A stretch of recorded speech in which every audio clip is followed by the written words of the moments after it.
The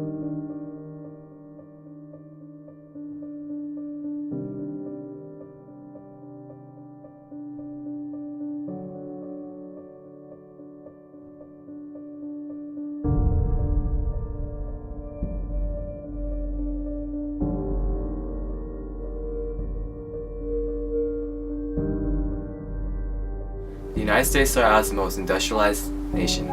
With great hopes and future, it will continue to make steady progress. That was during world wars, when other nations needed mass production for weapons, and the US would drastically create money from it. Experts say that if the poverty line was adjusted for economic growth since 1969, when President Lyndon Johnson declared his war on poverty, President Johnson's war on poverty has this one goal: to provide everyone a chance to grow and make his own way. Nowadays, the US is suffering from higher crime rates, depression, unemployment, and lack of education. All of these higher occurrences have led to poverty, one of the most neglected issues concerning our country. Shows that California is also America's poorest state.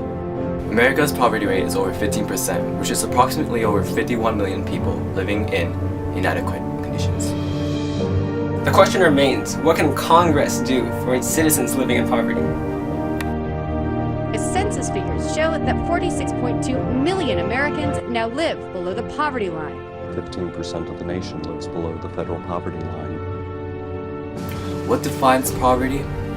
In a basic sense, poverty is the individual's inability to provide for the most practical necessities, living below the substandards.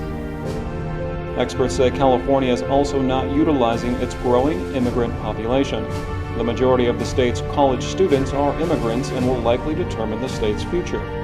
Those who live in poverty face problems such as not being able to maintain a simple lifestyle, which can lead to depression, crime, health problems, homelessness, and debt. The U.S. Census Bureau says California's poverty rate is nearly 24%. This represents a huge jump over the state's previous poverty rate of 16%.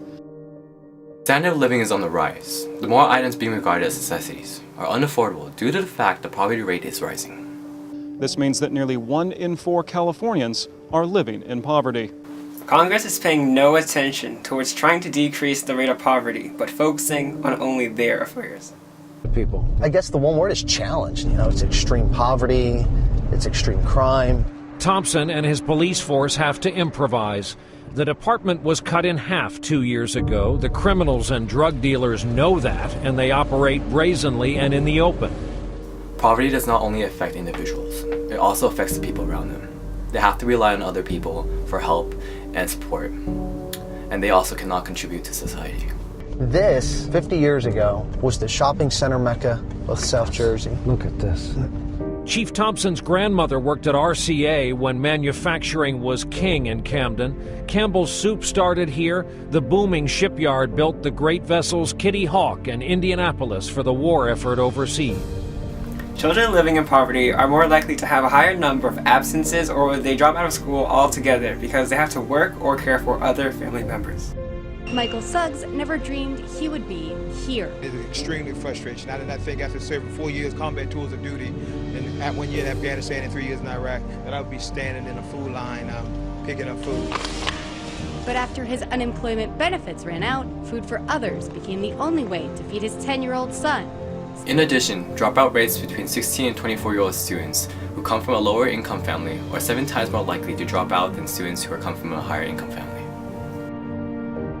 Last year, there was a shooting here on average every 33 hours.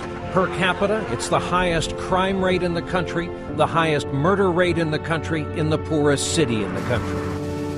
Less than 30% of students in the bottom quarter of incomes enroll in a 4-year school. Among that group, less than half graduate. Poverty actually looks a lot like me.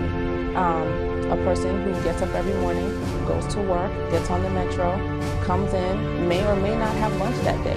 And a lot of times you wouldn't know that that person is struggling financially because they go to work. Children living under the poverty line are 1.3 times more likely to have developmental delays and learning disabilities than students who don't.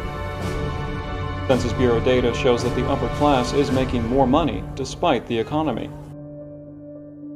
statistics show that earning federal minimum wage has never been enough to lift a family out of poverty if only one adult works. Earning the federal minimum wage will get you just $15,000 a year. Meanwhile, the poverty line is calculated only by tripling the cost of the most basic foods. You thought poverty was a minor flaw. You thought that it was avoidable. You thought poverty, you thought we could deal with that every day. But in reality, can we really live with poverty of 15%? 51 million people are living in inadequate conditions, suffering from unemployment, high crime rates, and lack of education. You thought, but no.